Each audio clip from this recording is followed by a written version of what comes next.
Oh, Good luck. merci beaucoup. Bonne chance. Oui, maintenant, vous pouvez attendre votre commerce. Et puis, c'est sympa d'être là. Voilà, bonsoir tout le monde. Normalement, c'est plus difficile de faire des conférences que de faire des expéditions. Et puis, c'est vraiment la première fois de ma vie que je vois autant de gens ensemble dans un seul espace. Voilà. Mais merci que vous êtes là. Et puis, on va essayer de tout de suite commencer parce qu'on est un peu en retard. Et puis, apparemment, ici, on doit sortir la salle à 11h30. Et puis, autrement, je me fais engueuler. Mais parce que je me fais souvent engueuler, je m'en fous un peu. Ouais, la vie, c'est quelque chose que j'apprécie. Même si souvent des gens pensent que je suis complètement taré et puis à la masse et puis je risque ma vie. Mais les risques font partie de ma vie. Mais la vie me donnait aussi beaucoup de belles choses et beaucoup d'opportunités que j'ai pris. Et puis d'avoir mes deux filles qui a grandi et qui m'aiment et puis que j'aime à fond la caisse, c'est vraiment sympa. Et puis quand on aime vraiment notre famille, c'est pour cette raison qu'on a toujours envie de rentrer en fait vivant après toutes les conneries qu'on fait à 8000 mètres au pôle, au milieu de la jungle. Malheureusement, ma femme Cathy, elle a décédé, mais je pense qu'elle est aussi ici quelque part. Et puis, c'est en fait grâce à elle que je pouvais avoir mes enfants, parce que j'étais pas souvent à la maison, mais chaque fois que je passais à la maison, j'ai vite tiré un coup, et puis il y avait un enfant qui a sorti. Et puis, ouais, je pense que même pour quelqu'un comme moi, qui était 30 jours, 5 ans à la maison, d'avoir des enfants qui me soutiennent aujourd'hui, c'est vraiment une de mes plus grandes, en fait, valeurs pour moi, qui compte beaucoup pour moi.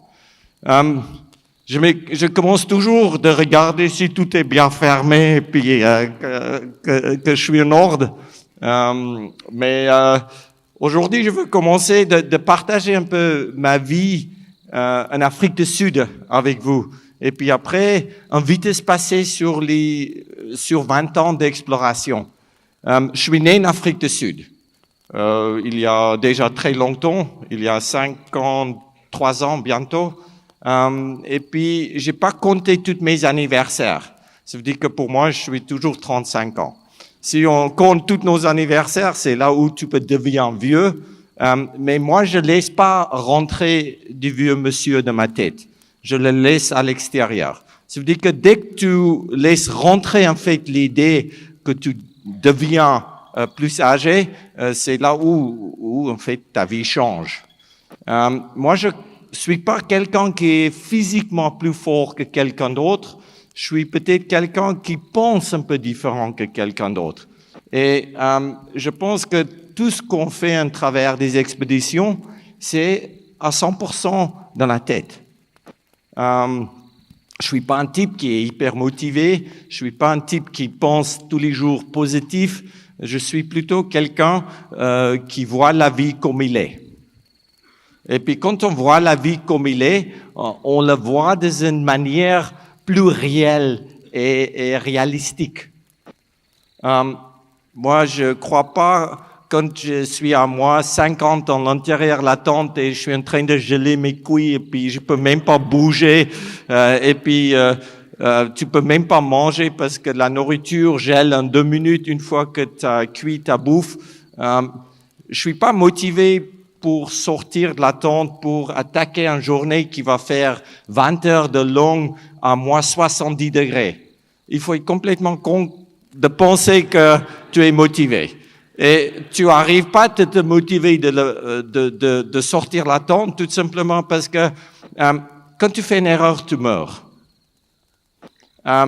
Et c'est là où ma vie devient un peu sérieuse. Je suis pas un type trop sérieux, mais des choses que je fais de temps en temps est pas mal sérieux. J'ai fait une fois une conférence pour un banque très bien connu en Suisse, et puis j'ai parlé avec un des grands patrons des banques, et puis il a dit que lui, il prend tous les jours des risques. Et j'ai dit, quel risque? Ouais, on prend des risques avec l'argent. Et puis, si tu perds de l'argent, on te paye encore 2 millions quand tu fais des conneries pour partir. Ça, c'est des risques qu'il prend. La différence entre les risques qu'un banquier prend et moi, par exemple, c'est que dès que je fais une erreur, je perds ma vie. Et pour moi, ma vie, c'est la seule valeur que j'ai. Ça veut dire que j'ai aussi décidé d'investir dans les choses que je ne peux pas perdre. En fait, les choses que je porte à l'intérieur de moi. Les expériences, les vécus. Et je voulais jamais une grande voiture ou une maison ou quelque chose d'autre. Je voulais juste beaucoup d'expérience. Et quand j'ai été très jeune, un des premiers trucs que je voulais savoir, c'était combien de jours on a dans une vie pour vivre. Je ne sais pas si vous avez déjà eu cette idée de vous poser la même question. On vit en général que 30 000 jours, jusqu'à l'âge de 82 ans. Hein. Après, on est foutu, malheureusement. Mais c'est aussi bien d'être foutu parce que je pense qu'il y a quelque chose après qui est encore mieux qu'ici. C'est pour ça qu'il faut le vivre à fond. Il ne faut pas avoir peur de vivre parce que si tu as des soucis, tu vas mourir. Si tu n'as pas de soucis, tu vas aussi mourir. Pourquoi avoir tous ces soucis alors? Et puis, normalement, quand on vit, c'est là où tu penses à la vie et pas à la mort. C'est quand tu fous de rien avec ta vie, c'est là où tu penses à être malade, c'est là où tu penses à tous les problèmes qu'on peut avoir dans la vie. La vie, c'est un peu comme de l'eau, hein, qui est stagnant. Si tu vis pas et si de l'eau bouge pas, ça pue tout de suite, ça pourrit, non? Mais l'eau qui bouge pourrit jamais. Ça veut dire que si je peux vous donner un seul conseil ce soir, continuez de bouger, comme ça on ne pue pas. Et ça c'est facile. Né en Afrique du Sud, c'était ici souvent comme enfant au Cap que j'ai monté en haut sur la montagne des Tables et que je regardais au sud. Quand on regarde au sud, il n'y a que la mer. Plus au sud, on trouve l'Antarctique. Et comme gamin, je rêvais d'y aller là-bas. J'ai adoré de lire les bouquins de Shackleton, de Scott, de Amundsen, de Charcot, de Paul-Émile Victor. Et tous ces explorateurs, pour moi, étaient mes héros. C'était des gens qui m'inspiraient. Imagine que tu partes dans l'inconnu et tu vas découvrir quelque chose que tu n'as jamais vu par avant. Souvent, ça fait peur aux gens, mais pour moi, ça m'excite. En même temps, j'ai eu un papa qui était joueur de rugby, un professeur à l'université, un homme bien éduqué, bien respecté, et parce qu'il jouait du rugby, j'aimais bien marcher avec lui dans la route, et les gens sont venus vers lui en disant « Mais, hey, t'as bien joué, mais bravo, ah oui, super ». Et moi, j'étais fier de mon papa. Quand mon papa a joué son dernier match de rugby, il a marqué un essai. C'était un de 4 essais. Mais pour moi, c'était grâce à lui que l'équipe a gagné. Parce que tu es un enfant. Ton héros, c'est lui qui fait qui fait la différence. C'est lui qui fait gagner, qui fait perdre. C'est lui qui est le meilleur au monde. Et puis, quand il a marqué cet essai, je me rappelle très, très bien, à l'intérieur de moi, j'étais tellement fier de lui. Et en rentrant dans le vestiaire, je tenais son main comme ça et je marchais avec lui jusqu'à il était assis, il a enlevé son maillot, je voyais ses muscles comme ça. Et puis moi, je dis, putain, moi, je vais être comme lui. Je dois être comme lui. Et là, je dis, mais papa, je vais être comme toi. Et lui, il me regarde et dit, mais Mike, tu peux jamais être moi. J'étais un peu déçu. Parce que je voulais être comme lui. Et là, ils me disent, mais écoute Mike, ma vie, elle est comme ça grande. Mais je vois déjà que ta vie est beaucoup plus grande. Tu peux être beaucoup plus fort que moi. Tu peux être beaucoup plus grande que moi. Tu peux inspirer beaucoup plus de monde que moi. Et la différence entre moi et les autres enfants, c'est moi je le croyais. Tout simplement, croyais ce que mon père me disait. Tous les matins à 6 heures, il partait pour aller courir. Il s'entraînait. Depuis l'âge de 8 ans, tous les matins à 6 heures, je mettais mes petites shorts, mon t-shirt, et à pieds nus, j'ai parti courir avec lui. Il n'a jamais couru moins vite. Il a toujours gardé la vitesse qu'il voulait et c'était à moi de courir plus vite, de rester avec lui. À 14 ans, je pouvais rester avec lui. Mais j'ai essayé pour 365 jours par année, tous les matins, de rester avec lui. Ça veut dire que j'ai eu une seule peur. La peur, c'était quelqu'un d'autre faisait plus que moi. Moi, je voulais faire du plus. Il me posait cette question après dans la vestiaire là, quand je disais je voulais être comme lui, et puis il a dit je peux pas être lui, mais je peux être plus grande. Après ils disent mais pourquoi je le dis? Pourquoi je dis que tu peux être plus grande que moi? Ils disent mais tous les matins quand je pars pour courir, tu penses que je me réveille pourquoi? Et là, je dis, mais papa, tu te réveilles parce que tu vas ajouter une valeur à ton équipe.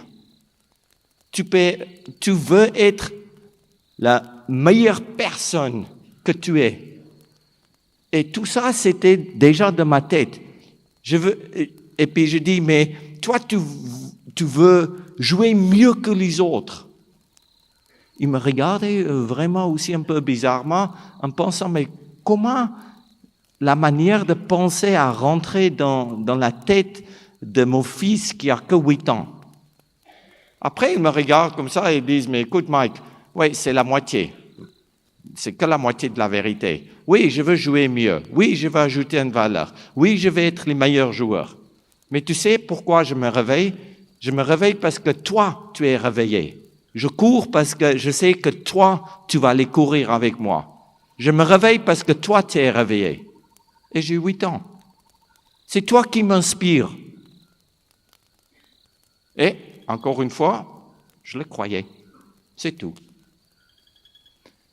À ce moment-là, ma vie a en fait changé.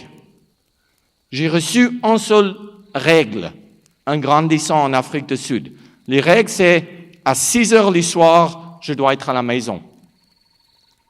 C'est pas difficile de comprendre, hein?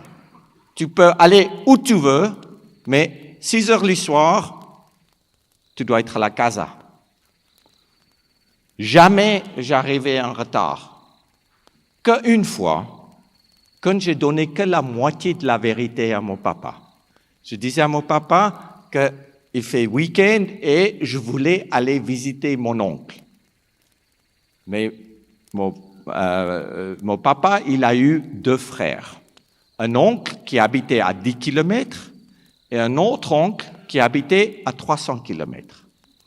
Je n'ai pas dit à mon papa quel oncle, mais je l'ai quand même averti que je vais aller visiter mon oncle. Et là, je saute sur mon petit vélo, j'ai à peine 10 ans et je commence de pédaler pour faire 300 kilomètres. des roues comme ça petits, tu vas pas trop loin. 6 heures arrivé, et mon papa, j'étais pas à la maison, il prenait le téléphone, il appelle son frère et il disait, Mike, il était là aujourd'hui? Ils disent, non, Mike n'était pas là. Puis ils disent à son frère que j'étais sûr, parce que c'est la première fois de sa vie qu'il me disait où il voulait aller. Ça veut dire que c'est là aussi où j'ai appris que je dois jamais dire quelque chose. Tu dois juste y aller et tu parles après. Et il faut plutôt demander pardon que de demander la permission. Dans tout ce que j'ai fait de ma vie, j'ai toujours demandé pardon parce que personne ne voulait que je parte. Personne ne voulait me donner l'autorisation. C'est pour ça que je dis, je suis vraiment désolé. Mon père, il savait très bien que j'étais en train de partir pour aller voir l'autre oncle. Il a sauté dans sa voiture, il est venu me retrouver along la route. Puis il est arrivé vers moi.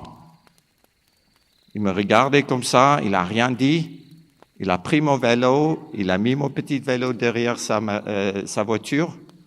Et moi qui ai eu le droit de toujours être devant à côté de lui quand on était seuls, que nous deux dans la voiture, il me met derrière. J'ai perdu ma place. J'existais plus. Et j'ai eu mon héros, il était déçu en moi. Et j'étais derrière la voiture et puis maintenant je commence à penser, comment je veux faire pour qu'il m'accepte au nouveau? J'arrive à la maison, il ne parle pas un mot, il dit, va à ta chambre. Je suis dans mon chambre, et puis là, des temps passent très lentement. Mes autres sœurs et frères courent dans la maison, et moi, toute seule dans ma chambre. Tout simplement parce que j'ai essayé de faire 300 km avec un vélo. J'étais puni pour quelque chose qui, pour moi, sortait l'ordinaire. Et puis après 1 heure, je ne pouvais plus être là et je parte pour aller le voir où il faisait ses études, toujours dans son bureau. Et puis, en arrivant dans son bureau, je dis, papa, pourquoi tu ne me donnes pas une bonne claque? Pourquoi tu ne m'engueules pas? Pourquoi tu n'es même pas agressive? Puis ils disent, mais moi, je n'ai rien foutu, c'est toi. Pourquoi toi, tu ne viens pas t'excuser? Pourquoi toi, tu ne viens pas t'expliquer? Et à ce moment-là, il m'a pris la responsabilité de mes décisions. Et toutes mes décisions, en travers de tout ce que je veux vous montrer ce soir, je le prends.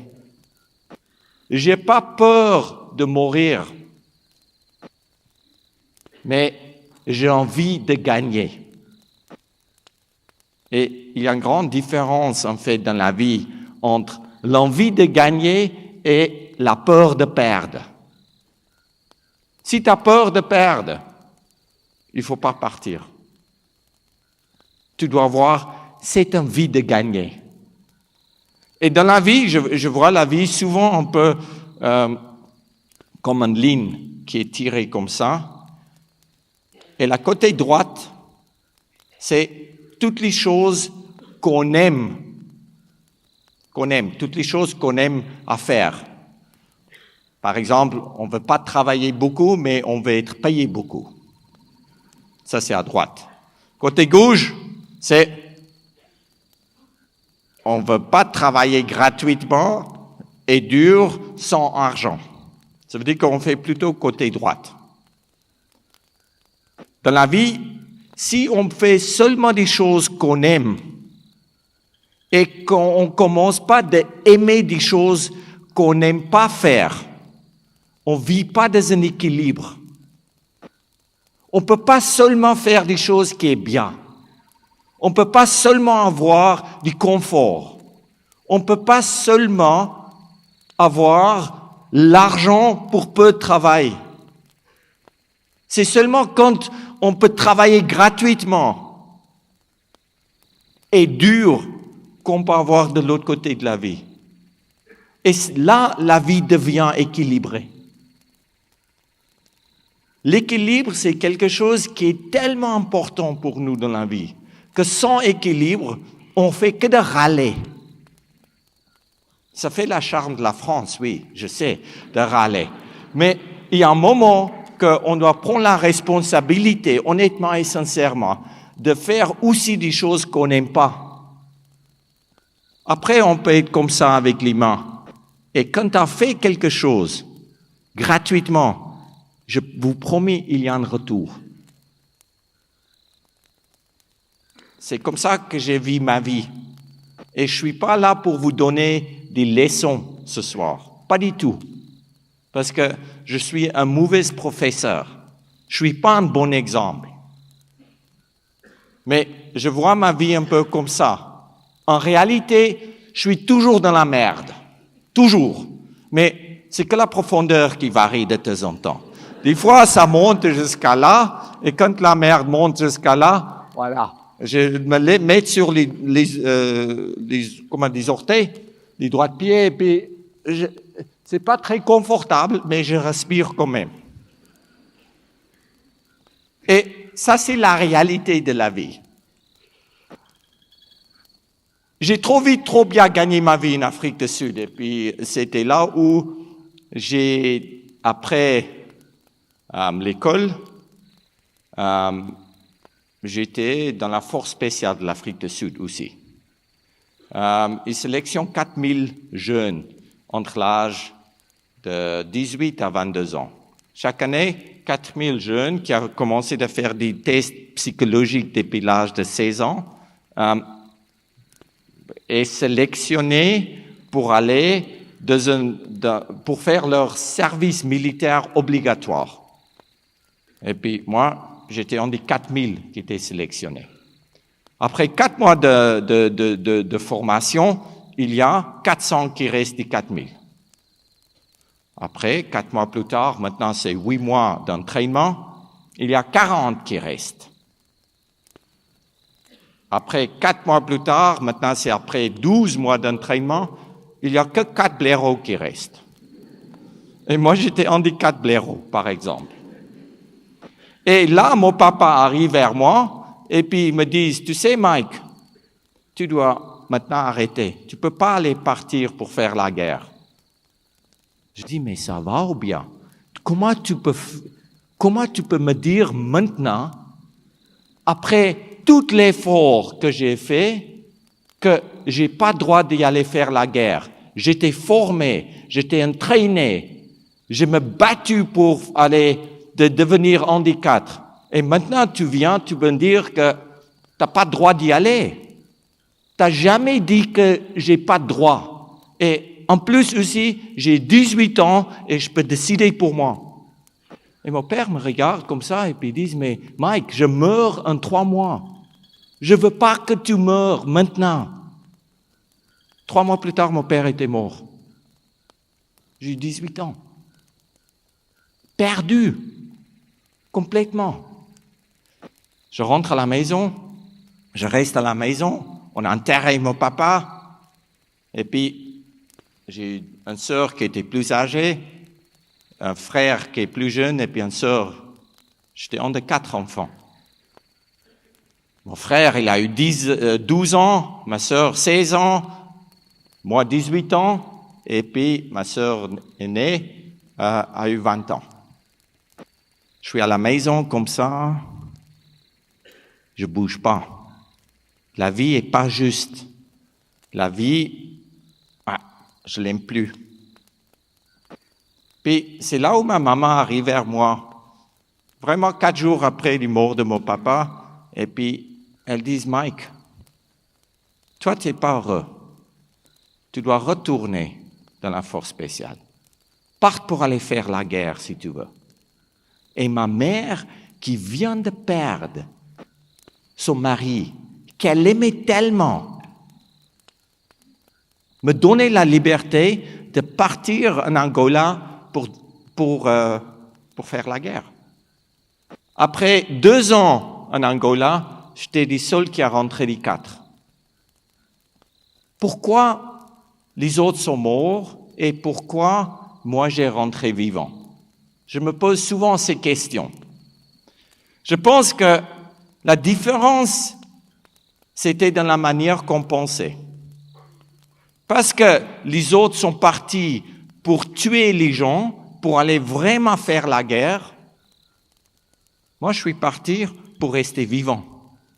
Parce que j'ai une responsabilité vis-à-vis de ma mère qui me donnait la liberté. Et je faisais tout pour rester vivant et pas de mourir.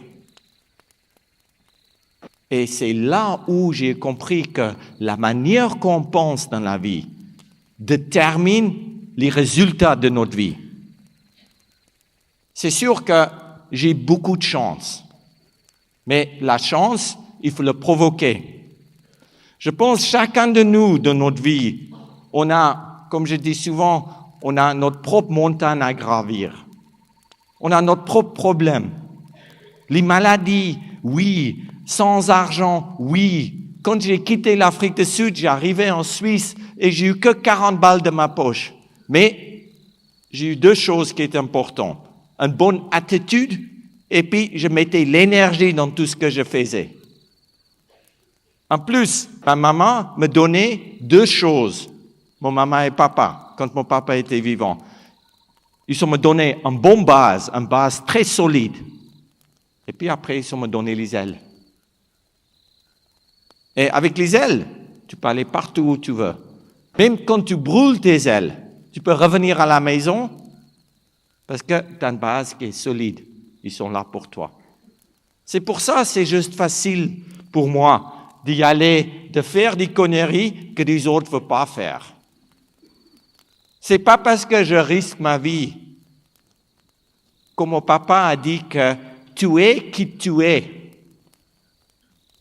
Et si tes rêves, ils ne te font pas peur, qu'ils ne sont pas assez grands. Rêver au milieu de la nuit en transpirant, tout simplement parce que tu veux faire des choses que tu penses que tu ne peux pas faire. J'arrivais en Suisse avec rien. J'ai vu un vélo, j'ai dit à un copain de moi, mais donne-moi ton vélo, tu as beaucoup d'argent, et puis tu peux toujours acheter un vélo si je le casse. Mais moi, je peux pas. Je veux prendre des photos et puis je veux faire des choses que les autres font pas parce que dès que tu fais quelque chose qui est un peu unique, il y a une valeur. Chacun de nous a ses valeurs. Là, j'ai pris un vélo et puis après, j'ai passé en bas la granit comme ça et puis il y avait des énormes gouilles d'eau 200 mètres plus bas. J'arrivais à fond la caisse dans cette flaque d'eau qui est en bas. Vraiment, mes couilles presque autour du guidon, fracassées, saignées par les nez, mais au moins, on a une photo de départ. On n'a jamais des photos de l'arrivée. Après, c'était là où on a commencé ces sports de hydrospeed. C'est un petit flotteur qui était fait avec du mousse, et avec ces petits flotteurs, que je pouvais mettre sur mon dos, je montais au Mont Blanc et je commençais de descendre. Mont Blanc, mer de glace, au fond des glaciers. Et puis, un mois plus tard, j'ai battu des records du monde et puis j'arrivais à Nice, tout simplement. Et là, tout d'un coup, il y avait quelqu'un qui m'appelle, c'était des Italiens, la maison Sector, qui était une marque de montres, qui me disait, mais ah ouais, toi tu fais des choses extraordinaires. Je dis non, je fais pas des choses extraordinaires, je fais des choses, c'est tout. Ils disent, mais écoute, on peut faire un pub avec toi? Je dis, mais bien sûr. Je dis, mais combien je dois payer que vous faites un pub? J'étais naïve, complètement naïve, parce que j'ai tellement aimé ce que je faisais que je pensais que c'était moi qui dois payer. Aujourd'hui, ça n'a pas changé énormément. Hein. Je dis, j'ai toujours mes sponsors qui est Mercedes, qui me soutient depuis 19 ans. Panerai, qui est une marque de montre qui me soutient. Des gens de Crosscall qui me donnent un téléphone, qui me soutient financièrement pour payer une partie de mes expéditions. Mais les restes, ce soir, c'est vous qui payez. C'est grâce à vous que je peux traverser les pôles Nord au mois d'octobre, novembre, décembre. Parce que si je ne gagne pas ma vie, je ne peux pas financer mes expés. Malheureusement, aussi, de faire la télévision que peut-être vous avez vu, ces programmes où je marchais avec les stars un peu, ouais, ouais,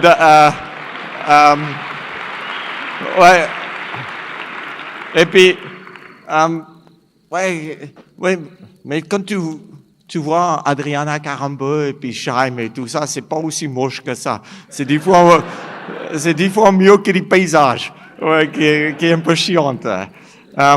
Mais ça me permettait de gagner un tout petit peu d'argent pour financer ce que je faisais. Je travaille comme vous. Je dois payer ma bouffe comme vous, comme tout le monde. Mais je rêve grande. Ça, c'est la seule différence. Et une fois que j'en rêve, je ouvre mes yeux et je fais des pas. On a un choix dans la vie. Après, je vais arrêter de vous faire du moral. On a un choix de vie. On peut vivre ici, en marchant tout près de la falaise, où on a un risque de tomber. Là, tu as une super vue. Ou tu peux marcher ici derrière. Ici, je vois même pas les jambes des gonzesses qui sont assises devant. Notre vue est pas bien. Ici, c'est plus sûr, il y a moins de risques. Et puis ils disent, ici, la vie est longue et là, la vie est courte.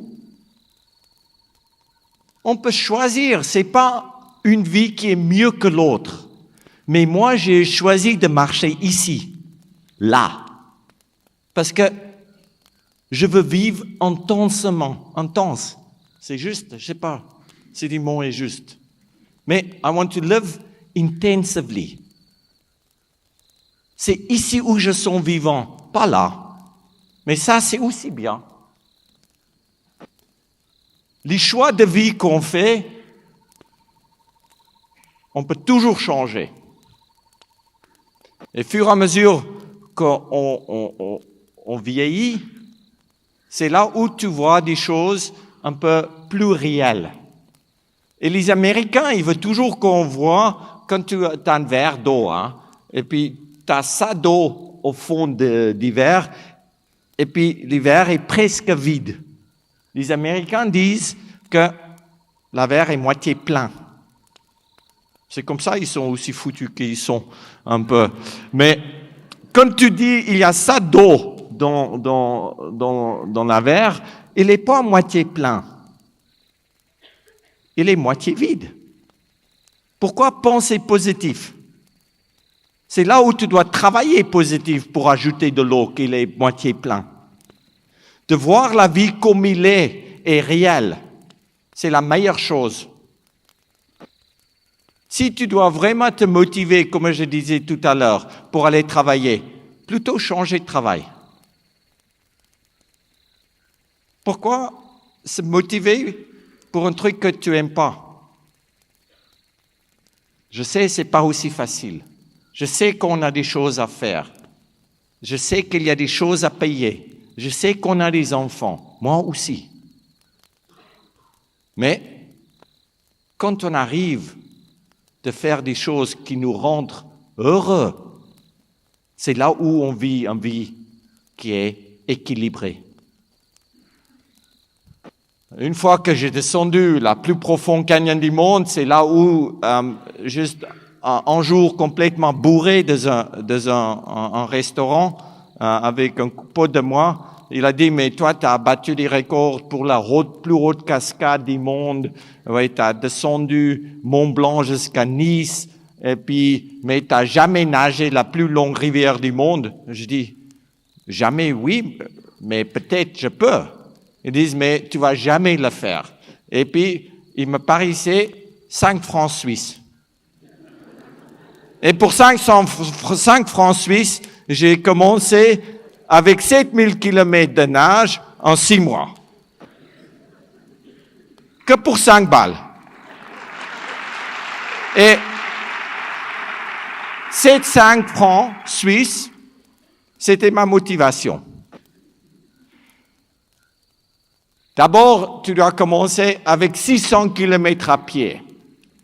J'ai dessiné une hydrospeed que je pouvais porter, et puis j'ai eu des palmes, une combinaison, un filet de pêche, une machette, 2-3 médicaments, un peu, quand tu chopes des saloperies, des infections et tout ça, que tu peux le soigner. J'ai pris très peu de nourriture, 2 sachets de la nourriture lyophilisée, si jamais je ne pouvais pas bouger, que je pouvais rester plus ou moins vivant. Et puis, j'ai quitté la Pacifique pour arriver à la source de l'Amazone qui est plus ou moins là. La source de l'Amazone, elle est à quasiment 6800 mètres d'altitude. Avec mes commerces, j'arrivais aux sources, et puis c'était depuis là où j'ai commencé, peut-être l'aventure du plus engagée. Tout simplement parce que c'était la première fois que j'ai parti. Je ne connaissais pas mes limites physiques et psychologiques. Oui, j'ai été dans la force spéciale pendant la préparation, la phase de préparation qui a pris 1 année. J'ai été dans la force spéciale de Brésil qui a formé les Américains pour la guerre en Vietnam. Oui, ça n'a pas bien marché pour les Américains en Vietnam, mais moi je me foutais, je voulais juste me former sur comment je pouvais trouver à manger, où je peux aller et où je peux pas aller. Et puis, ils ont me donné un pile de bouquins comme ça à Manaus sur tout ce que je pouvais manger, tout ce que je pouvais pas manger. Tous les serpents qui pouvaient me tuer, tous les serpents qui pouvaient pas me tuer. Et moi qui aimais pas les serpents, je regardais dans ces livres de serpents et les premières pages, c'était un serpent rouge et jaune qui était mortel. Je tourne les pages, 2e page, serpent rouge et jaune, pas mortel. Je tournais la page comme ça, en regardant, mais j'ai dit, mais, ouais, celui-là, il a une tête légèrement plus petite que l'autre. Voilà, c'est sûr que dans la jungle, je veux dire, mais t'as la tête plus petite que les autres ou pas? Non, tu peux pas. Non, C'est là où j'ai commencé d'arracher toutes les pages des serpents qui pouvaient pas me tuer. Parce que pourquoi je dois savoir qu'un serpent peut pas me tuer? Il peut me mordre. Il me tue pas. Tu peux me mordre, c'est pas grave. Mais celui-là qui est dangereux, celui-là, il n'a pas le droit de me mordre. Ceux que je peux pas manger, non, je veux pas savoir ça existe. Je peux pas le manger. Un pile de bouquins comme ça a devenu un pile de bouquins comme ça que j'ai bien étudié. Et avec ces connaissances, j'ai parti pour descendre l'Amazone à la nage. Pourquoi on fait la pollution dans nos têtes en mettant des informations qui est complètement inutiles? On pollue notre vie avec des choses qui n'est pas importantes. Pourquoi on s'inquiète pour les autres si notre vie n'est pas bien? Pourquoi on critique les autres si, en fait, notre vie n'est pas à 100%? Quand on regarde notre vie, c'est là où on peut faire un changement. C'est là où on peut l'améliorer. Et souvent aujourd'hui, tout le monde qui me croise dit « Ah putain, t'as la vie facile ». Non, la vie est la même chose pour vous et que pour moi. C'est vrai que la vie n'est pas toujours facile. C'est vrai qu'il y a plein d'obstacles dans la vie. Mais la seule manière de rendre une vie qui est difficile plus facile, c'est de s'améliorer toi-même. Tu peux pas rester devant la télé en disant « Putain, la vie est dure, oh la vache, qu'est-ce qu'il fait Matt Pokora avec Mike Rohn maintenant ?» Est-ce que Mike il va pleurer ou c'est Matt qui va pleurer? Non, c'est pas Mike qui va pleurer, Matt il va pleurer, ouais. C'est pas moi qui va pleurer. En disant que dans la vie, tout ce que tu dois faire, c'est que continue de te former, s'entraîner, améliorer. C'est là où tu peux grandir et où tu peux surpasser les obstacles. C'est la seule différence que tu peux faire, c'est ici. Personne ne fait la différence pour toi. En plus aussi, si tu es bien entouré, vraiment bien entouré par des gens qui t'aiment, bien entouré par des gens qui croient en toi. Moi, des fois, mes sponsors croient plus en moi que moi, je crois en moi-même. Mais ça ne me fout pas de pression. Ça me motive et ça m'inspire de m'entraîner, de devenir mieux pour surpasser les obstacles. La vie est donnant. Ces 30 000 jours qu'on a de notre vie, c'est maintenant qu'on doit la vivre. C'est pas demain. C'est aujourd'hui. La vie, c'est pas dans la future. C'est pour ça, je dis ce soir, vous êtes là, pas pour que je vous donne la leçon de la vie, mais juste prendre ce qui est nécessaire pour vous. J'ai pété mon genou au milieu de l'Amazon. Et tout d'un coup, dans les premières 1000 kilomètres, j'ai un genou pété. Mais j'ai encore environ 6000 kilomètres à nager. Je sors la rivière, et puis je suis là, along la rivière, je dis, mais comment je vais faire? Je dis, mais Mike, il faut même pas penser comment tu vas faire, tu dois faire. Prends pause.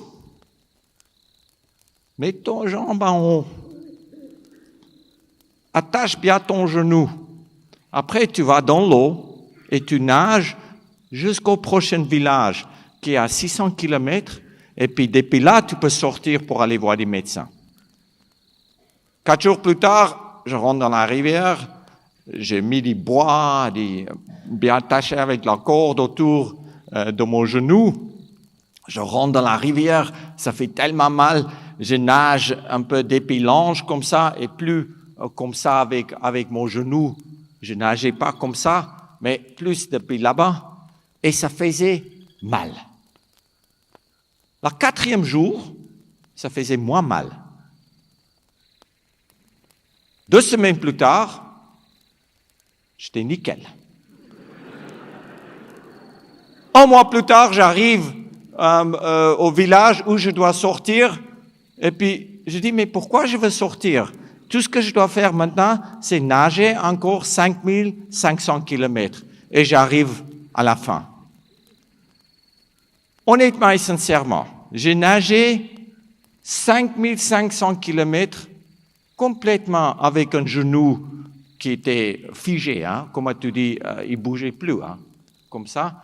Mais je nageais tout simplement depuis l'ange. Ça veut dire qu'on peut trouver des solutions. Mais si on pense qu'on est foutu, on est vraiment foutu. Les crocodiles, c'est sûr qu'ils sont plus grands que toi. Et puis, quand on mesure la distance entre les yeux, c'est en fait là où tu détermines la grandeur de ton problème. Quand tu vois que les yeux sont comme ça, plus ou moins entre les distances de mes 2 doigts, oui, tu as un petit problème. Quand tu as des crocodiles qui ont les yeux écartés comme ça, tu as un grand problème. Et l'envie L'envie, je parle de l'envie de vivre, l'envie de faire des choses, l'envie d'avancer dans la vie. C'est aussi la motivation derrière l'énergie que tu vas mettre dans ce que tu fais. D'abord, tu dois avoir envie de choper cette crocodile qui est plus grande que toi. Après, tu sais que maintenant, dors 2 jours bien, que tu as vraiment faim, et puis tu bouffes rien, que tu as plus faim que les crocodiles. Après, tu as une meilleure chance de l'attraper. Quand tu as plus faim que quelqu'un d'autre, tu as une chance beaucoup plus grande de l'attraper.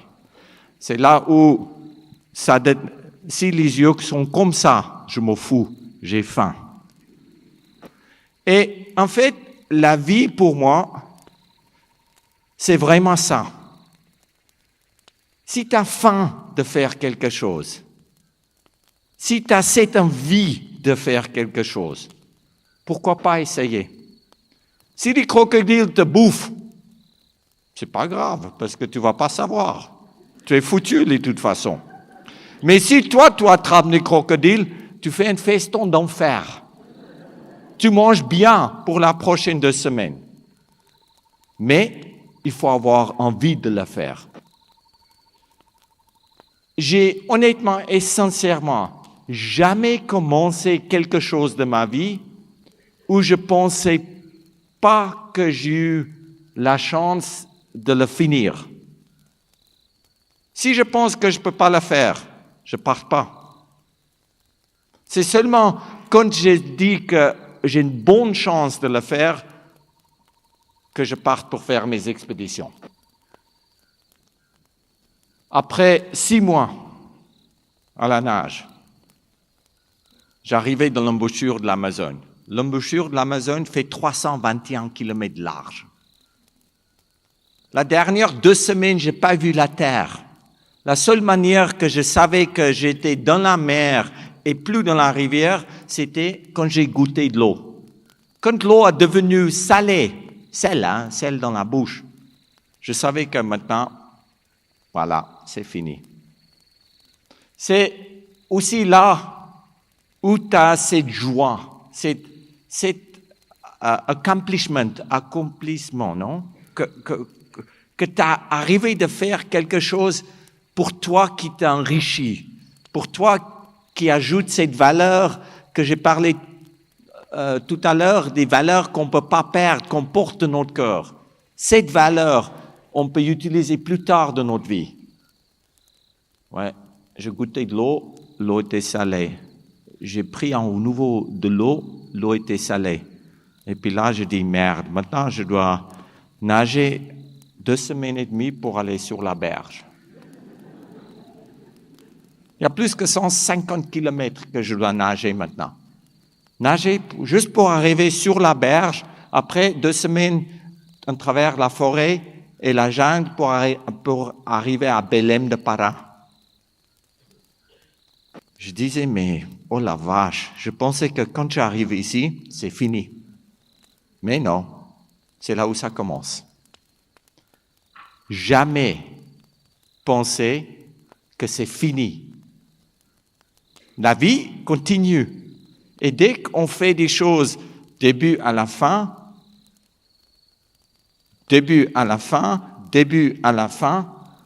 on partage notre énergie. Pour moi, tout ce que je fais, c'est simplement une manière que je vive. C'est un style de vie.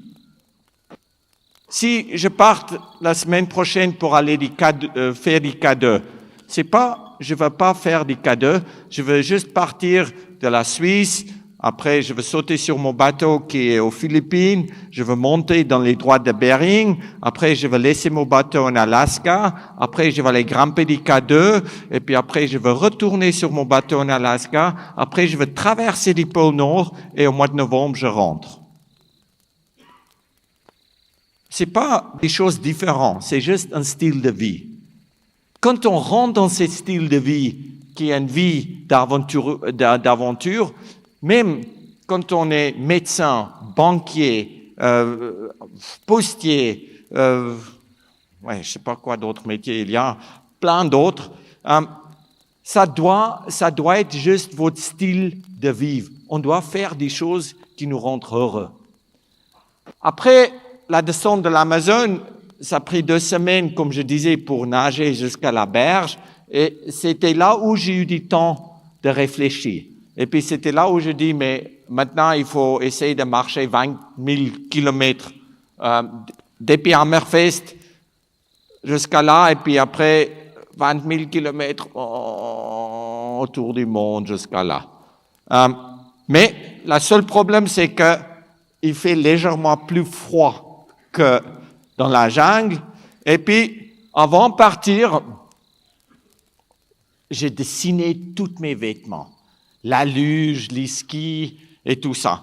Et puis, en fait, le plus grand problème, c'est que tu peux pas vraiment utiliser tes mains parce que il fait froid. Tu peux pas enlever les moufles.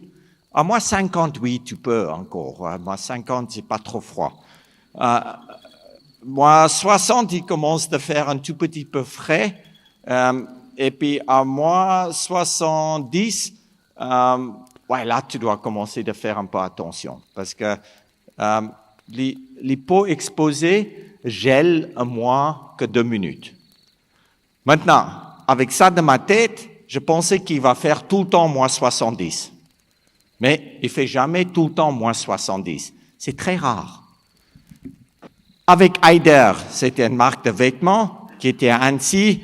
On a dessiné une fermeture éclair qui partait d'ici, derrière, que je pouvais ouvrir avec mon pouce, en passant mon pouce, dans un petit, comment tu dis, un cordelette, comme ça.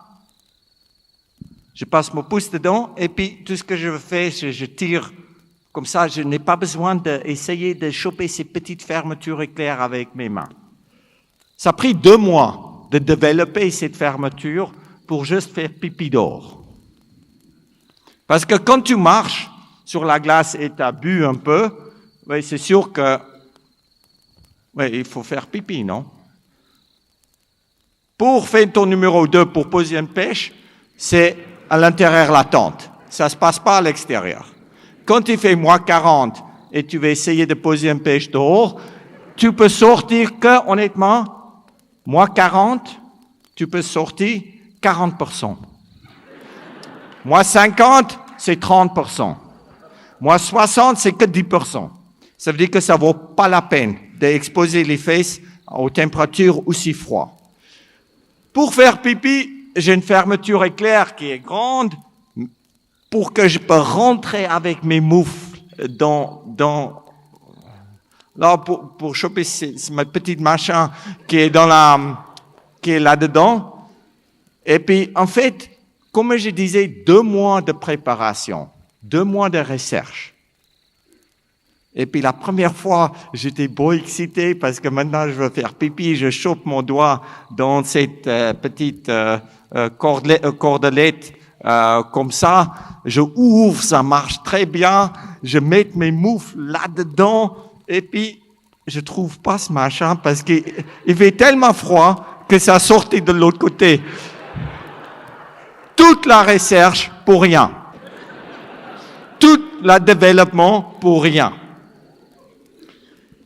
La vie, on doit le voir vraiment très simple.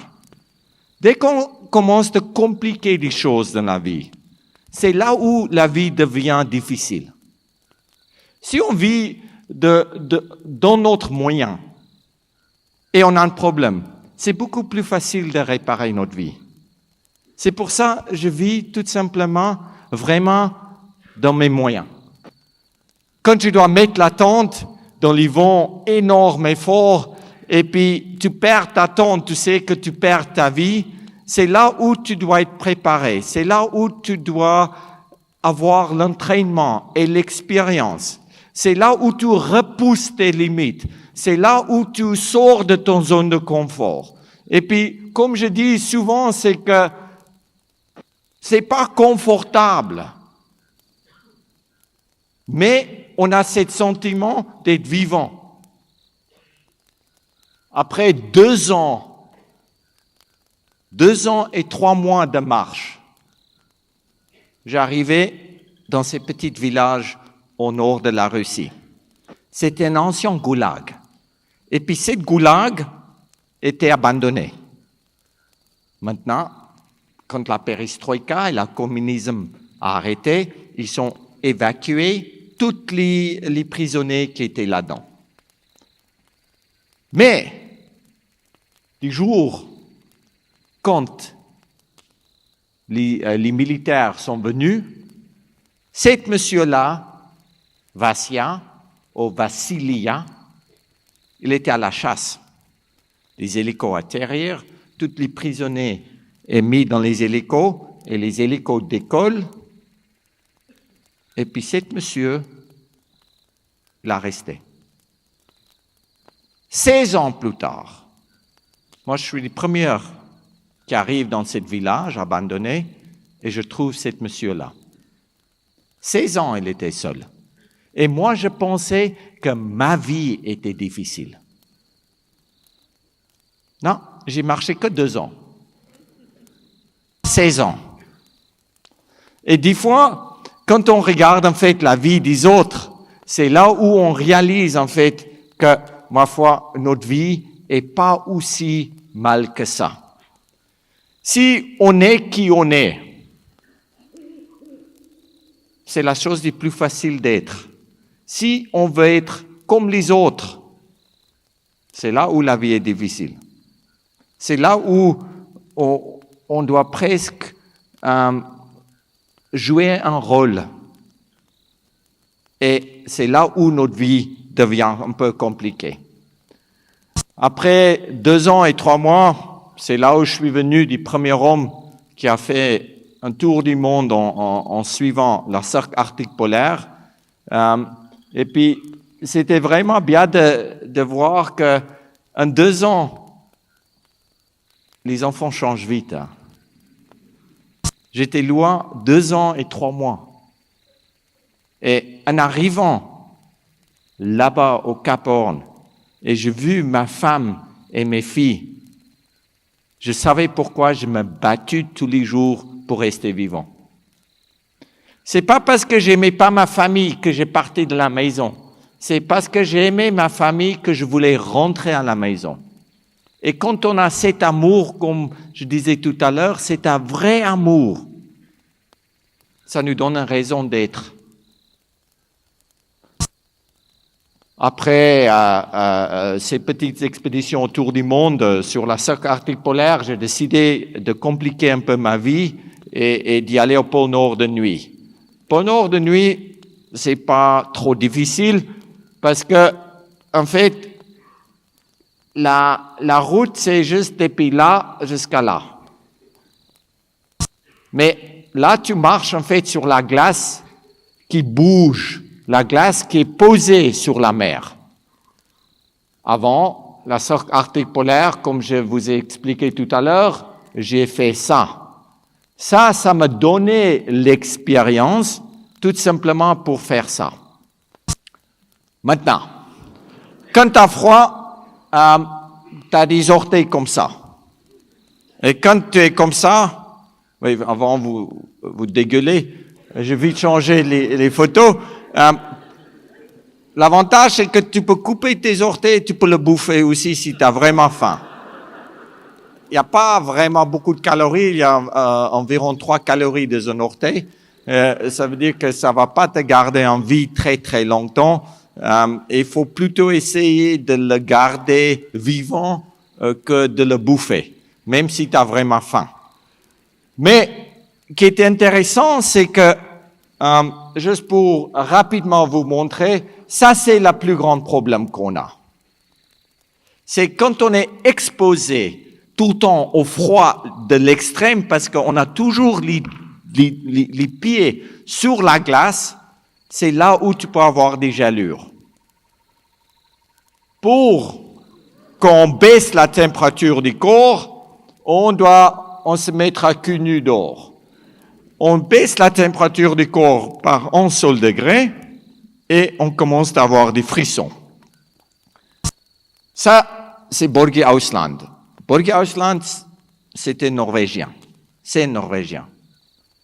Et lui est peut-être le plus grand explorateur polaire qui existe aujourd'hui. Lui, là, côté droite, il m'appelait un jour en disant, écoute, Mike, j'aimerais bien aller au pôle Nord de nuit. Toi, tu as fait 2 ans et 3 mois autour du monde et tu as passé 2 hivers dans l'Arctique et tu es le seul homme qui a fait ça. Tu penses pas que tu veux venir avec moi au pôle Nord? Je dis, ah ouais, Børge, ça c'est une très bonne idée, mais moi je pense que je peux aller toute seule. Et puis ils disent, ok, d'accord, au revoir. Et puis ils bouclent du téléphone. En sortant de la chambre, je dis juste à le plus grand explorateur polaire que je vais aller toute seule. Je dis, non, sans lui, je peux pas aller. Je reprends le téléphone, je l'appelle, je dis, ah oui, Børge, c'est Mike, j'ai réfléchi un tout petit peu, je pense que tu as raison, on doit aller ensemble. Et puis lui, il dit, non, je vais aller toute seule, au revoir. Et puis il boucle son téléphone. On est cons, les hommes. Pourquoi on veut montrer qu'on est fort? Pourquoi on est cet alpha mâle que moi je suis plus fort que toi, j'ai plus d'argent que toi, ouais. On n'a pas besoin de faire la compétition dans la vie. Moi, je fais la compétition avec personne. Et nous non plus. Quand on est content avec qui on est, c'est là où la vie devient est beaucoup plus facile. Ça devient facile à vivre. Quand on est tout le temps en compétition, c'est là où la vie est difficile. Ouais, j'ai dit, mais merde alors, j'ai fait une grande erreur parce que Børge Ousland, s'il m'appelle, il a beaucoup plus d'expérience que moi, je peux jamais aller seul. Tous les jours, pendant 10 jours, je voulais l'appeler. Tous les jours, je dis, mais il faut que je l'appelle et il faut qu'on discute. Du jour où j'ai décidé de l'appeler, en même temps, honnêtement, en même temps que je pris le téléphone, il a sonné. Je dis, hello, c'est Mike. Mike, c'est Børge. Ouais, Børge, comment ça va?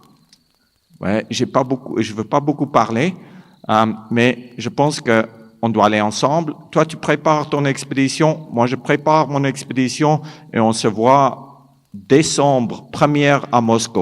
Au revoir. Boum. Fini. On était copains. Ça, c'est les Norvégiens. Ils sont froids. Hein. Froid. J'ai passé 2 mois et demi avec Børge des Ententes. Et c'était la galère tous les jours. Et puis on a parlé 3 mots par jour à peine. Ça, c'est un grand copain. On a quitté la dernière bout de terre en Russie. Et ça, c'est un glacier, c'est une photo de satellite qui a été prise juste avant notre départ. On a commencé le 20 janvier là. Le pôle Nord est ici au nord. Et puis, du 23 janvier, après 4 jours de marche, on était déjà 200 kilomètres au sud de où on a parti. Et moi, j'étais responsable de la navigation.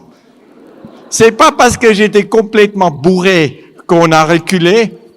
Je savais très bien que le nord était là. 5 jours plus tard, on a commencé de dériver dans la direction de l'étroit de Bering. Et 1 mois plus tard, on n'avançait que 2 kilomètres. En 30 jours de marche, on avançait 2 kilomètres. Parce que, au fur et à mesure que nous, on avançait, la glace a reculé. Tu marches sur un tapis roulant. National Geographic, qui était un de mes sponsors à l'époque, et à Børge, ils nous appellent et ils disent, Mike, écoute, je sais pas comment on va faire, mais vous avez pas du tout avancé. Je dis, mais on a avancé combien de kilomètres? Ouais, vous avez avancé 2 kilomètres en un mois. Et puis je dis, ah, vous êtes sûr? On a avancé que 2 kilomètres? Ah oui, mais comment on va dire ça à notre lecteur? Et puis nous, on croyait que vous êtes capable de le faire, mais vous foutez rien. Je dis, d'accord, écoute, laisse-moi réfléchir, mais moi je veux vous envoyer un autre signal, parce que on pouvait envoyer un signal par une balise Argos, qui part 40 000 kilomètres dans l'air, qui va 40 000 kilomètres après à Toulouse, après par email à New York, 9 secondes plus tard, et recevoir ma position.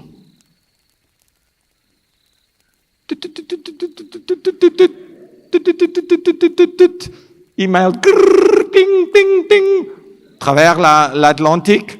9 secondes plus tard, la gonzesse à New York.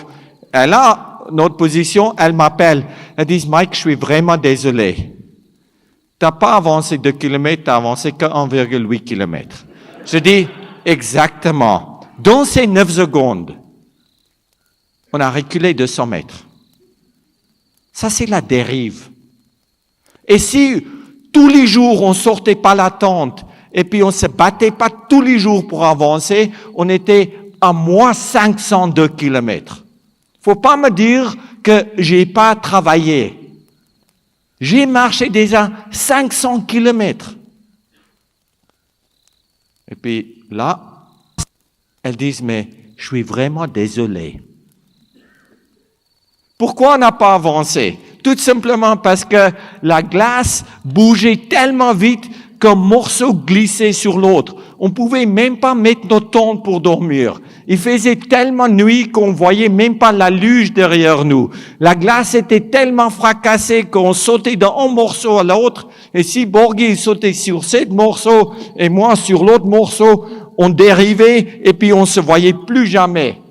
La glace était tellement cassée que 10 fois, on doit mettre notre combinaison de survie comme ça, par-dessus tous les vêtements qu'on a, on doit la fermer, on doit jouer la roulette russe, on doit pousser notre luge dans l'eau.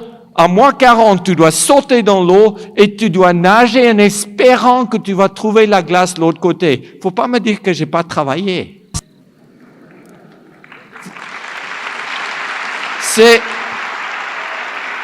C'était l'enfer.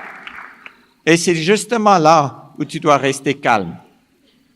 C'est justement là où tu dois comprendre que dans la vie, les gens ne voient pas la même chose que toi. Tu dois rester zen. Même si c'est difficile. Heureusement, c'était la dernière fois que la gonzesse m'appelait. Parce qu'après, les numéros étaient enregistrés et puis je répondais pas. C'est sûr que au pôle Nord, c'est dangereux. Et cette photo, j'ai pris complètement par accident. C'est une vidéo, une caméra qui tourne tout le temps. Et c'est une photo d'une vidéo que j'ai prise. Borghi et moi, on était d'accord que en fait, on voulait pas risquer notre vie pour sauver la vie de l'autre. Dès que Borghi tombe dans l'eau, la glace est très fragile. Ça veut dire que même moi qui approche ces points-là, si lui il a tombé dedans, moi aussi je veux tomber dedans. Et du moment quand Borghi a tombé dans l'eau, c'est là où j'ai vu sa gueule qui s'ouvre. Il a toujours pas parlé. Il a même pas crié. Il tient à sa luge et je vois que la glace le tire vers le fond. Moi, j'essaie de le sauver. La glace qui commence de bouger autour de moi, je fais un demi-tour. Je dis, mais j'espère que ça va aller vite pour lui. Parce que, ouais, moi, heureusement, je suis pas dans la même situation. Et en plus, c'est vrai, chacun de nous fait la même chose. Chacun de nous, à ce moment-là, va dire, heureusement, c'est lui et pas moi. C'est normal. En quittant Borghi comme ça, qui était en train de se noyer, je disais, mais sans lui, c'est impossible de rester vivant. Je dois sauver sa vie pour que moi je sauve ma vie. Tout de suite, j'ai retourné, j'ai poussé ma luge vers lui, je lui ai lancé la corde, il a pris la corde dans ses mains, et puis maintenant, on a fait ces tirs aux cordes, ces machins. Lui qui voulait me tirer dedans, et moi qui voulais pas partir dedans. S'il tire mes luges dedans, je suis mort. Je tiens. C'est celui-là qui tient le plus longtemps qui va rester vivant. Enfin, avec son haut du corps, il arrive sur la glace, je le tire dehors, je le laisse là-bas, la moitié comme ça couché sur la glace, et je continue de marcher vers les pôles. Lui, il enlève sa combinaison de survie, il revient de mes traces, et la nuit, vers la tente, il arrive vers moi, et puis il dit, Mike, je veux pas te remercier. Je dis, mais c'est un peu bizarre qu'il dit ça. Mais ça, je dis dans ma tête. Je dis, Borghi, écoute, tu dois comprendre quelque chose. Que aujourd'hui, j'ai pas sauvé ta vie, j'ai sauvé ma vie. Parce que seul, je sais que je peux pas arriver. C'est égoïste. J'ai sauvé, en sauvant ta vie, j'ai sauvé ma vie. Et puis ils me regardent comme ça et disent, Mike, je veux pas te remercier parce que merci est pas suffisant. Tu dois savoir que moi je serai là pour toi maintenant. Et à ce moment-là, on a devenu amis. Et là, quand on a devenu amis, on a parlé pas du tout. Pas du tout. Parce qu'on s'engueulait plus. Et les amis, c'est des gens qui se comprennent entre eux. Comment tu dis en français, on s'en fout. Mais vous avez compris, non? Que des amis n'ont pas besoin de parler. Moi, quand je pense à quelqu'un, je pense juste à quelqu'un, je prends mon téléphone et je l'appelle. Ça coûte rien. Tu changes la vie de quelqu'un à ce moment-là. Tu fais un effort. Fais un effort. Ça revient. Et c'est vraiment ça que j'ai appris à ce moment-là. À ce moment, quand on a devenu amis, tous les matins, je voulais sortir la tente avant lui pour lui montrer que je suis plus fort que lui. Et lui, il a écrit un bouquin comme moi j'ai écrit un bouquin. Et c'est presque comme une seule personne a écrit un bouquin.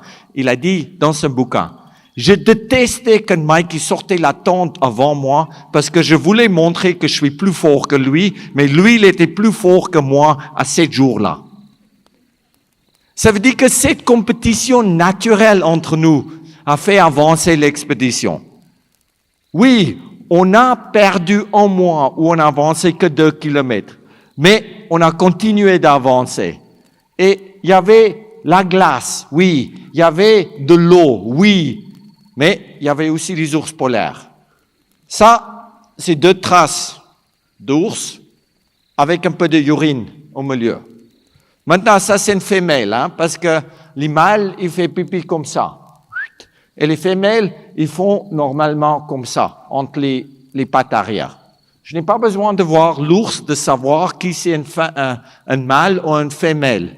Mais toutes les femelles sont dangereuses. Toutes les femelles ours sont dangereuses.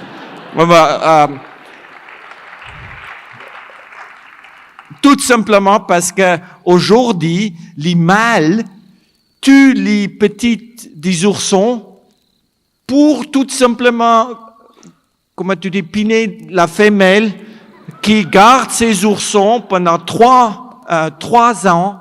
Et quand elle est 3 ans, elle garde ses oursons pendant 3 ans et elle peut pas devenir une chaleur. Je sais pas si vous avez compris.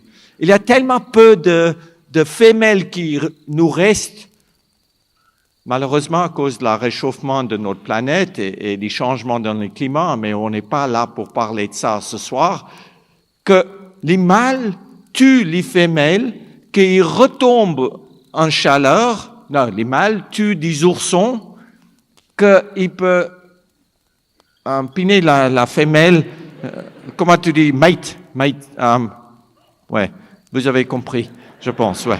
C'est un peu difficile. Et quand les femelles font pipi comme ça, ils sont prêts d'attaquer. Là, il y a une femelle ours. Quelle heure est-il? Je dois me faire engueuler, ça va, j'ai encore du temps.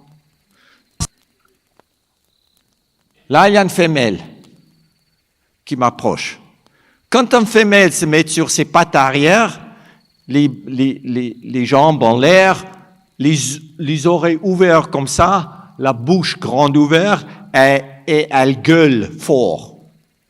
Tout ce que tu dois faire, c'est que d'abord, tu vas un peu chier au froc, c'est sûr, parce que c'est impressionné quand tu vois un ours qui fait 3,30 mètres de haut. Tout ce que tu dois faire, c'est écarte tes pas, balance tes bras et montre à l'ours que tu es pas mangeable, que tu es un être humain, en espérant qu'il a déjà vu des êtres humains. Si tu le fais pas, tu sais pas s'il a déjà vu un être humain ou pas. Mais si l'ours, elle se met comme ça, les pattes bien plats, elle approche les jambes derrière vers les jambes devant, elle se met dans une boule, mais dans une boule comme ça, tu vois l'énergie, tu vois qu'elle est prête de charger. Elle baisse la tête, elle met les oreilles en arrière, elle ferme la bouche et elle commence de grincer les dents. Là, la profondeur de merde est là. Bourré, fini. Elle va attaquer. C'est des signes. Et dans la vie, il faut savoir lire des signes pour avoir comment réagir, pour savoir comment réagir. Maintenant, ouais. Ça, c'est un gant, un moufle. Ça, c'est notre fusil éclairante. Et ça, c'est l'ours qui veut, j'espère, qui vise Borghi, mon copain. Égoïste jusqu'à la fin. Moi, qui étais dans la force spéciale de l'Afrique du Sud, Borghi, il était plongeur marine. Hein? Il n'a jamais tiré. Je dis, Borghi, s'il te plaît, donne-moi ce fusil. Moi, je pense que je tire mieux que toi. Il faut jamais dire mieux que toi quand tu as des amis, hein, parce que après, c'est aussi l'homme mâle, il est tellement peu intelligent qu'il pense que c'est un challenge. Que tu dis, oui, je tire mieux que toi. Non, tu tires pas mieux que toi. C'est un point d'argument. Je dis, ouais, j'ai fait une erreur. Je dis, je tire mieux que toi. Déjà, de ma vie, malheureusement, j'ai tué les gens parce que je voulais défendre ma vie. Et maintenant, je pense que dans cette situation, moi, je suis mieux adapté de tirer l'ours que toi parce que toi, tu n'as jamais tiré sur quoi que ce soit. Ils disent, non, moi je tire, toi tu tires des photos. Et c'est moi qui a mon appareil de photo à côté de sa moufle avec la fusil. En regardant les moufles de Borghi, je vois que il peut pas tirer parce qu'il a une moufle. Comment tu tires? Je les regarde comme ça, je dis, Borghi, j'aimerais bien tirer des photos, mais toi, tu peux même pas tirer des fusils. Enlève ta moufle. Et lui, il me regarde comme ça, et ils disent, mais Mike, donne seulement des informations qui servent à quelque chose. Honnêtement et sincèrement. Je le regardais comme ça. Je dis, mais je comprends pas. Ça, c'est l'information la plus utile que tu peux donner à quelqu'un. L'ours approche, Borghi tire, et à 2 mètres de nous, 2 mètres on est de nous, il chope l'ours sur la poitrine, et devant nous, il y a ces fusils éclairantes qui brûlent, et on voit l'ours qui part un peu en courant, qui brûle un tout petit peu. Et maintenant, ça c'est la tête de Borghi, et moi je prends des photos derrière lui. Ouais, si il a loupé, Lui, il se fait bouffer en première et puis moi, j'ai eu du temps de partir. L'ours a attaqué 12 fois. 12 fois, elle a revenu. Et 12 fois, Borghi, il a tiré l'ours dans la poitrine. On ne peut pas tuer l'ours, on ne peut pas même pas abîmer l'ours, mais c'est juste cette flamme qui fait peur à l'ours. Et honnêtement, je ne sais pas pourquoi tu dois toujours expliquer à une femelle 12 fois avant qu'elle comprenne. Mais je vais vous dire pourquoi. Parce que les femelles doivent donner à manger, ils doivent donner à manger à leurs oursons. Ils se battent pour ce qu'ils veulent, pour trouver la nourriture. Et on peut avoir que du respect pour ça. Si c'est un mâle, tu tires une fois, on est tellement chiards, nous, les mâles, qu'on part en courant. Honnêtement et sincèrement, un femelle qui veut quelque chose, tu la donnes quelque chose. Et tu n'as plus de problème. L'expédition, après à ce moment-là, a devenu vraiment un bagarre pour rester vivant. Même si le soleil approchait l'équateur, les conditions sur la glace a devenu tellement l'enfer que pendant 8 heures par jour, il y avait des endroits où on ne pouvait pas marcher parce que la glace était tellement mince qu'on rampait comme ça. Si tu marches sur la glace, tu casses la glace, tu passes dans l'eau et il y a des courants sous la glace et dès que tu as la glace, tu es dans l'eau et tu es en dessous, non, dessous, tu peux pas sortir. 8 heures par jour, juste ramper un tout petit peu, c'est pas trop grave. Mais après la deuxième semaine, ouais, tu as envie de marcher au nouveau. Dans la tente un soir, je dors toujours avec l'oreille sur la glace. On met toujours un fil autour de la tente, que quand l'ours rentre pour nous bouffer, que ça déclenche un alarme. On met les luges les deux côtés, que l'ours est toujours intéressé un peu dans la bouffe qui est dans la luge. Et nous, on prend des gasoil qu'on met sur la tente, que l'ours sent pas qu'il y a quelque chose à manger à l'intérieur de la tente, mais plutôt des gasoil. Il y avait une nuit, tout près d'épaule, quand honnêtement, on était tellement fatigués. On s'endort avec l'oreille sur la glace. L'ours approchait. 2 secondes plus tard, il y a la couverture sur ma luge qui était déchirée. Et l'ours qui tire ma luge en arrière en reculant jusqu'à y toucher la tente. En touchant la tente, l'ours, il s'assoit sur la tente, sur mon ventre. Il est assis sur moi. Moi, dans la tente, tout ce que je pouvais faire, c'est, avec mon coude, je dois maintenant parler avec Borghi. Maintenant, je dois. Borghi, s'il te plaît, s'il te plaît, s'il te plaît. S'il te plaît, Borghi, s'il te plaît, réveille-toi. Borghi qui se réveille avec un œil comme ça. Je dis, Borghi, s'il te plaît, il y a un ours dans ma luge qui est assise sur moi. Il me regarde comme ça et puis ils me disent, mais Mike, pourquoi tu me réveilles? L'ours, il est dans ta luge. Ça, c'est des copains. Ça, c'est des copains. Quand l'ours, il est dans votre luge, dans votre vie, quand l'ours, il est présent dans votre vie et puis il bouffe votre nourriture, c'est ton problème.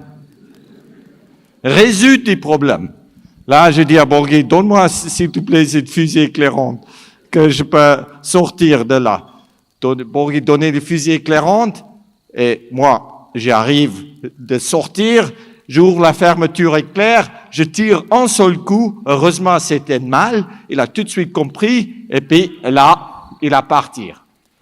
On a continué sans arrêt, pendant plus que 2 mois.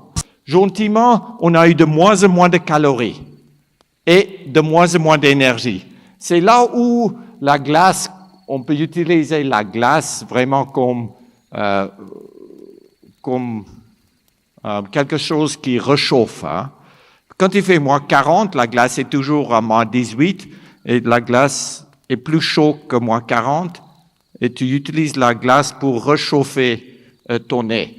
Mais c'est sûr que les gelures sur les visages, c'est pour ça, je vous montre ça.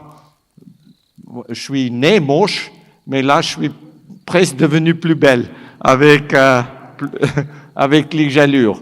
Oui, c'est sûr que tu souffres, même les genoux, quand tu avances avec les skis, en appuyant devant sur les skis, c'est là où les habits est vraiment compressé contre notre peau et il n'y a plus d'air qui circule pour réchauffer notre genou et les froids passent en travers. Ça veut dire que tu gèles les veines à l'intérieur des genoux et puis ça saigne vers l'extérieur. Je mange 12 000 calories par jour. 12 000 calories, c'est équivalent d'un repas de 5-6 jours pour quelqu'un un peu normal. Hein. Et puis, je m'entraîne de manger 12 000 calories en commençant 3 mois avant de partir. 3 mois avant de partir en expédition, je commence de boire l'huile d'olive.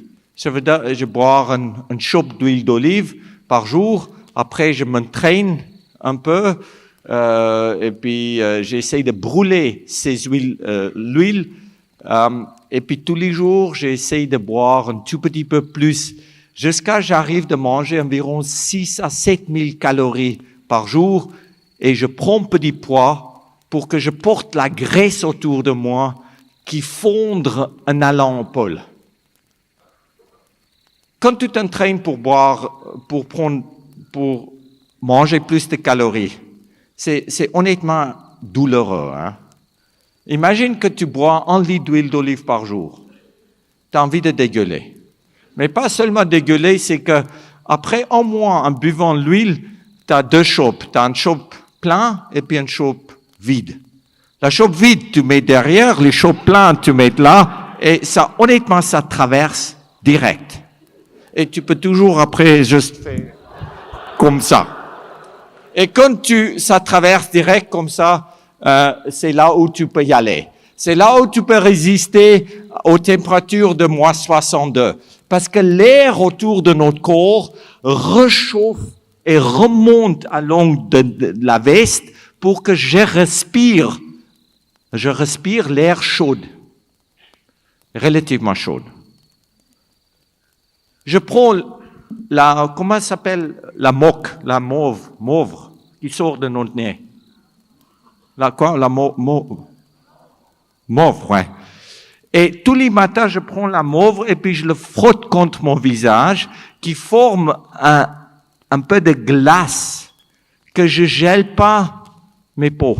Parce que toutes les peaux exposées gèlent. Et la sauce, tu peux pas mener une crème, la crème gèle.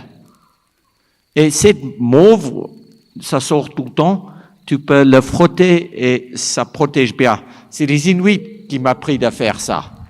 Et puis après, parce qu'on était en retard, on a changé notre horloge biologique et un jour, à pas 24 heures, un jour à 30 heures.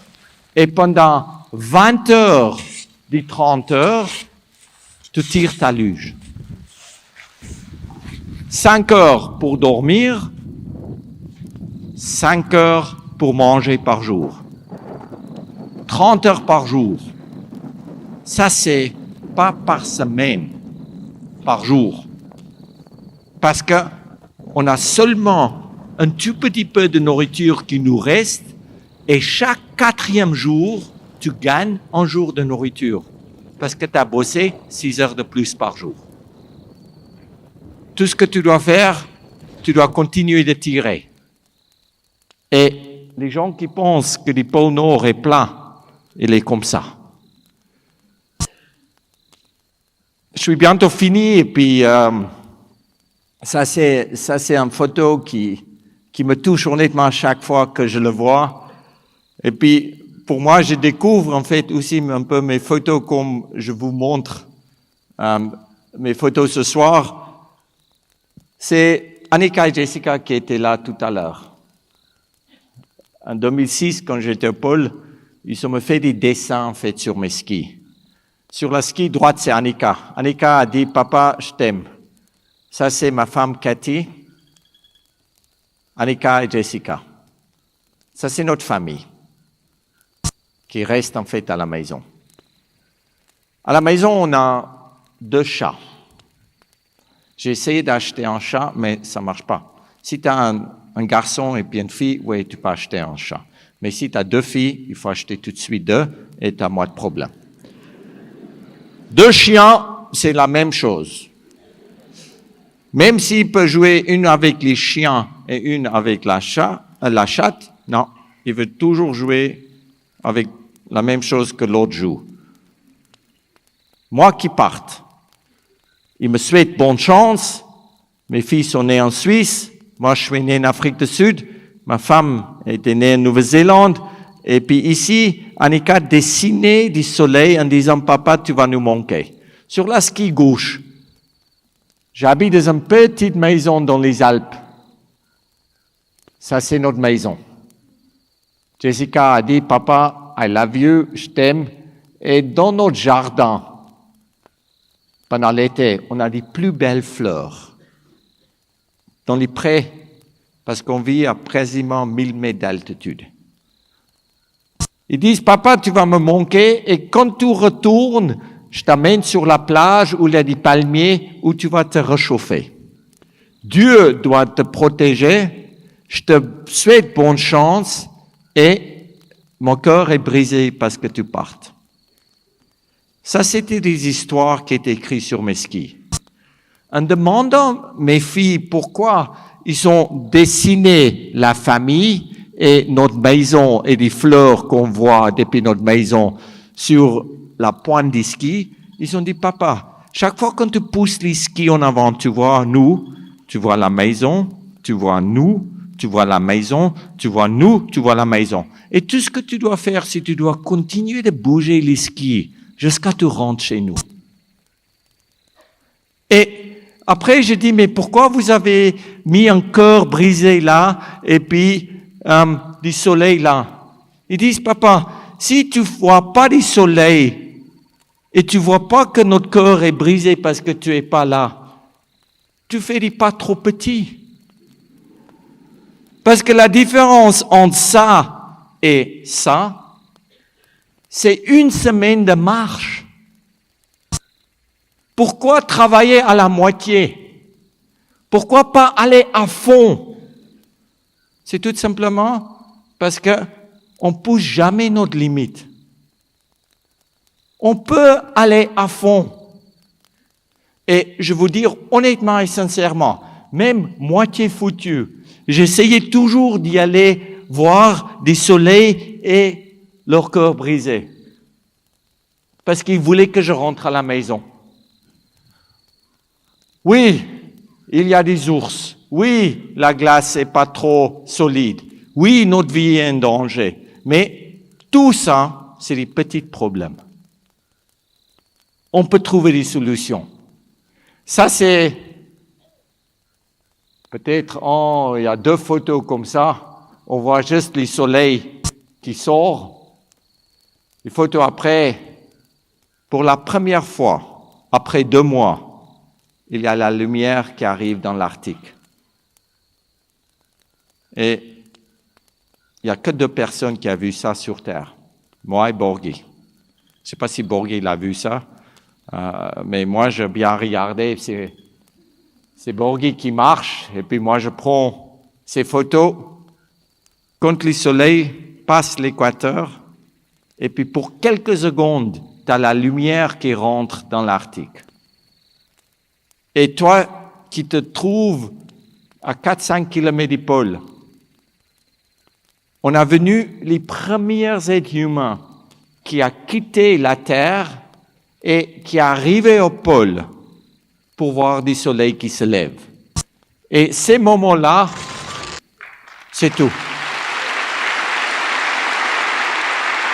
Les moments quand tu prends ton drapeau et tu le poses au pôle, la glace dérive. Tu reprends ton drapeau, tu le remets au pôle, la glace dérive. Tu reprends ton drapeau, tu le mets au pôle et la glace dérive. Tu sais que, en fait, c'est juste un passage dans ta vie. Tu n'as vraiment rien accompli. Tu as juste marché jusqu'au pôle. C'est tout. Même si je suis le seul blaireau sur la terre qui a descendu de l'Amazone à la nage, qui est arrivé au pôle Nord pendant l'hiver, qui a traversé l'Antarctique, qui a suivi l'équateur, c'est rien de spécial. C'est juste ce que j'aime faire. Et si on fait des choses qu'on aime, c'est là où on peut faire des choses à fond. Bonne chance, les gars.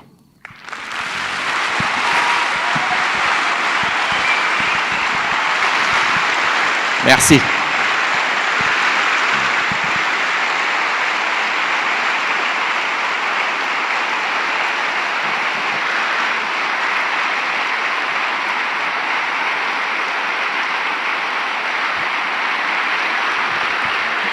Voilà, c'est beau. Ça, c'est, comme je dis, frapper les mains, c'est des mouvements qui servent à rien. Parce qu'on bouge même pas, c'est comme danser. C'est des mouvements inutiles. Tu vas nulle part. Tu bouges, tu dépenses l'énergie, mais tu vas nulle part. Ouais. Ça, c'est mon dernière conférence que je fais. C'est les premières, un peu dernières que je fais en public. Et puis, là, la semaine prochaine, je parte vraiment pour retourner au K2. K2, c'est cette petite montagne. Il y avait plus de... Maintenant, il est sur l'image, mais on ne le voit pas. K2, c'est ces petites montagnes au Pakistan que j'ai déjà essayé 2 fois de gravir, mais en fait, chaque fois, la nature a décidé que je dois pas aller au sommet. Et puis, quand on fait un demi-tour et puis on a 100 mètres du sommet, c'est toujours difficile de dire que je rentre. Les échecs, j'ai aussi beaucoup d'échecs. Mais je suis fier de mes échecs parce que ça veut dire que j'ai essayé. Si je peux vous donner des conseils, et mes conseils comptent pour rien, c'est continuer d'essayer, même s'il y a des échecs. Les échecs, à travers l'échec, on apprend. Et si on fait 2 fois les mêmes erreurs, c'est qu'on est con. Et ça, c'est simple. On n'a pas appris à travers les erreurs. Et si on apprend à travers les erreurs, c'est vraiment là où on a une chance de réaliser notre rêve. Il n'y a pas de différence entre quand vous êtes content et moi je suis content et quand moi je suis triste et vous êtes triste. Il n'y a pas de différence d'émotion. C'est juste où je dois aller pour être content à changer un tout petit peu. Pour moi, c'est de traverser les pôles sud, c'est de descendre l'Amazone à la nage. C'est la sensation d'arriver au bout, c'est la même pour vous que pour moi quand vous faites vos trucs. Il y a pas, je suis pas plus heureux ou moins heureuse. C'est juste, on est heureux. C'est pour ça, tout ce que vous faites dans la vie, honnêtement et sincèrement, et tout ce que vos amis font, et tout ce que votre famille fait, le meilleur truc qu'on peut faire, c'est le soutenir. Jamais tirer les gens vers les bas. Et quand ma femme a décédé, c'est un peu triste d'arrêter cette conférence comme ça, mais je voulais presque mourir avec elle. Et j'étais vers elle en disant, mais écoute Cathy, c'est pas normal. Si je pouvais troquer ma vie avec ta vie, si moi je peux mourir pour toi, je te donne ma vie. Et puis elle me regardait comme ça, et puis elle dit, mais Mike, je veux pas ta vie. Moi je vais où c'est mieux. Mais je veux que toi, tu dois vivre pour moi. Et à ce moment-là, que tu peux vivre pour les autres, tu as une responsabilité vis-à-vis toi et les autres. On peut vivre pour les autres. On peut faire des choses extraordinaires, mais on doit décider de le faire. Comme je dis, j'ai juste décidé. C'est la seule différence des fois entre les êtres humains. J'ai décidé et je crois. Ça veut dire que tout ce que je fais, je vis pour les gens qui sont plus là, qui n'ont pas la capacité de vivre. Et ça, je fais avec beaucoup de plaisir. Voilà, merci beaucoup. Je pense qu'on a du temps pour une seule question. Et puis après, il faut y aller parce qu'on va se faire foutre dehors. Il n'y a pas de question, non? Il y a une seule question, deux questions. Là, Seb, juste là-bas. Voilà. C'est beau. Sébastien, il arrive. Il faut faire gaffe. Il faut pas. C'est pas le test, hein? C'est pas long. Non, c'est une petite question.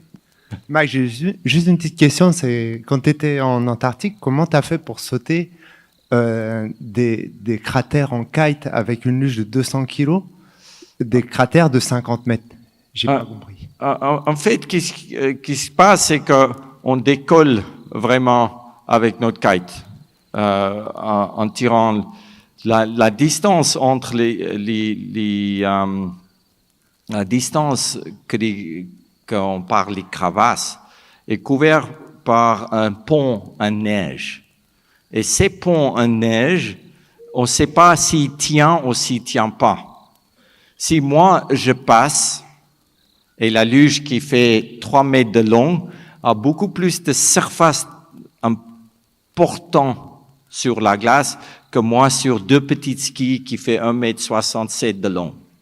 Ça veut dire que moi, je passe, la luge va très vite sur des ponts de glace, et si les ponts de neige cassent, c'est là où moi je veux tomber dans la crevasse.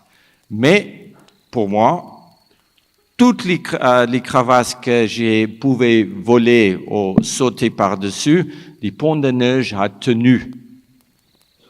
Et quand j'étais pas avec mon kite, je tirais la luge. C'est peut-être un peu loin, mais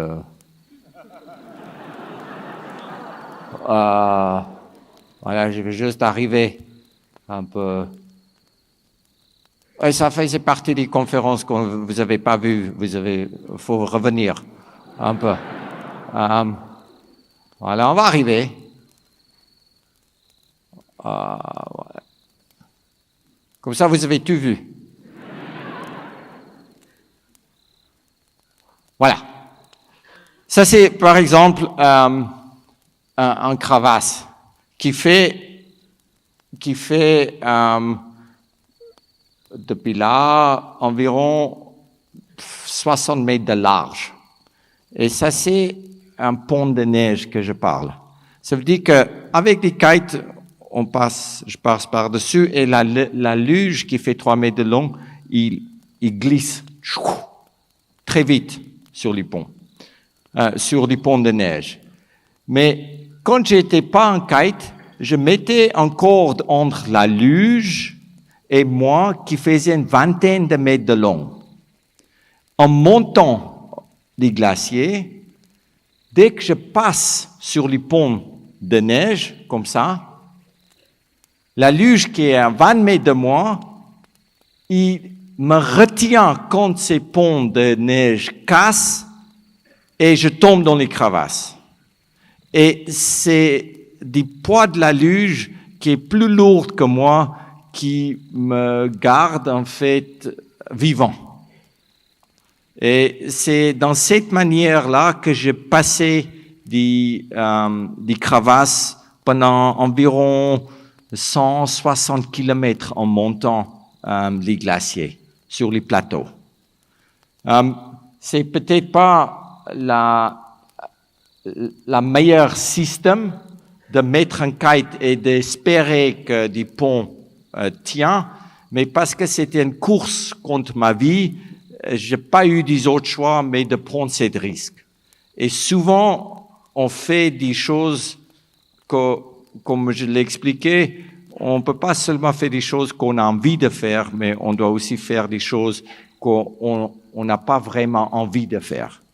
Et dans la vie, comme je dis, quand on commence à aimer des choses qu'on n'aime pas à faire, c'est là où tu vis ta vie un tout petit peu complet.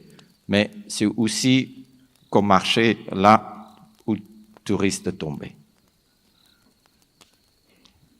Voilà.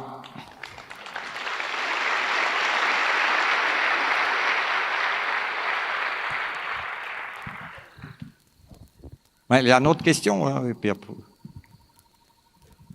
Oui, mademoiselle, ou madame, vous êtes à côté de votre mari ou votre copine. Ouais, vas-y.